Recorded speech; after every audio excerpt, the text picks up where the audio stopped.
السلام علیکم ورحمۃ اللہ وبرکاتہ۔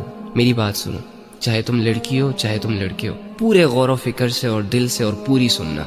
تمہارے دل میں بھی گلے شکوے ہیں نا کہ کوئی نہیں ہے تمہارا؟ کسے بتاؤں اپنے دل کے راز؟ یہ دنیا میرے ساتھ ایسا کیوں کر رہی ہے؟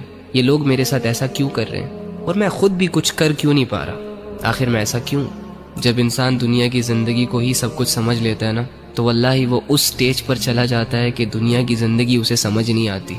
اینی ہاؤ، تو ایک کام کر، آج رات جب سب سو جائے نا، تو چھپکے سے اٹھنا، کسی کو کانوں کان خبر نہیں ہونی چاہیے، اور سب سے الگ تھلگ ہو کر جانماز پکڑ، بچھا اور اس پر کھڑا ہو جا، ہاتھ باندھ، آنکھیں بند کر، امیجن کر کہ تیرا رب تیرے سامنے کھڑا ہے، وہ رب جس کا تو بندہ ہے، اور اسے اپنا سب کچھ مان، اور یہ تصور کر کہ آج میں اپنے رب کو اپنی حالت دکھانے آیا ہوں، آج میں اپنے رب سے اس دنیا کی شکایتیں کرنے آیا ہوں، آج میں اپنے رب سے دل کے راز بیان کرنے آیا ہوں۔ 2 رکعت نفل نماز پڑھ، اور نماز پڑھنے کے بعد جھولی پھیلا دے، ہاتھ اٹھا دے، بچھا دے خود کو، اور دل کی گہرائیوں سے پکار اپنے اس رب کو جو تیرے دل کے حال کو جانتا ہے، جو تب بھی تیرے ساتھ تھا جب دنیا تیرے ساتھ نہیں تھی، جو تب بھی تیرے ساتھ تھا جب دنیا تجھے جانتی نہیں تھی، اور جو آج بھی تیرے ساتھ ہے۔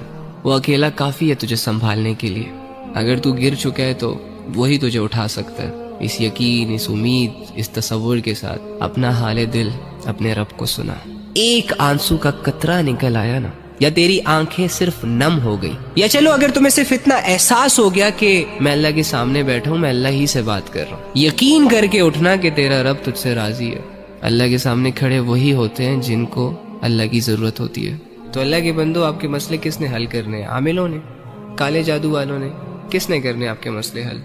اللہ نے کرنے ہیں نا۔ تو اللہ کہاں ہے؟